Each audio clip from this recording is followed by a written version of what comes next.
అందరికీ నమస్కారం. ఇప్పుడే హాస్పిటల్ ఐసీయూలో ఉన్న శ్రీతేజ్ ఐసీయూలో చూసి బయటికి వస్తున్నాను. డాక్టర్స్ అందరితోటి నేను మాట్లాడాను.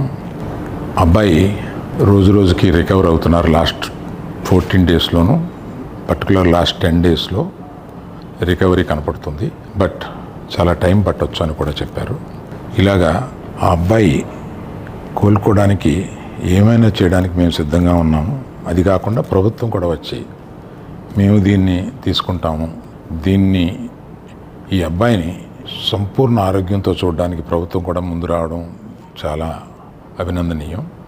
చాలామంది అభిమానులు కానీ, బంధువులు కానీ, మిత్రులు కానీ అల్లు అర్జున్ ఎందుకు హాస్పిటల్కి వెళ్ళలేదు అని అడుగుతున్నారు. దానికి కారణం చెప్తాను.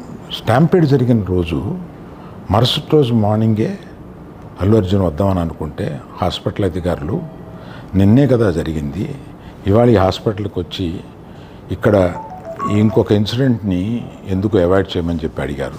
కరెక్టే కదా అనిపించింది. రాలేకపోయారు. ఆ రోజునే కేసు పడింది. ఆ కేసులో పడిన తర్వాత మన legal team headed by Niranjan గారు strongly advised Bunny should not go to the hospital at all or meet the parents ఇట్లా అని చెప్పి గట్టిగా చెప్పారు. ఆ తర్వాత మేము రావడానికి అనేక నిబంధనలు, మళ్ళీ నేను ప్రభుత్వాన్ని పర్మిషన్ అడిగాను. నేనన్నా కనీసం వెళ్ళి చూస్తే బాగుంటుంది అని.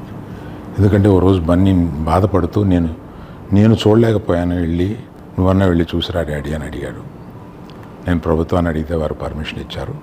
ఈ పర్మిషన్ నాకు ఇచ్చిన చీఫ్ మినిస్టర్ గౌరవనీయులు రేవంత్ రెడ్డి గారికి, పోలీస్ శాఖకి, మన హాస్పిటల్ అధికారులు, సిఇఓ గారు అభిమన్యు, మెడికల్ డైరెక్టర్ సంబిత్ గారు, వీరందరికీ, హాస్పిటల్ వర్గానికి అందరికీ నా కృతజ్ఞతలు తెలియజేస్తున్నాను.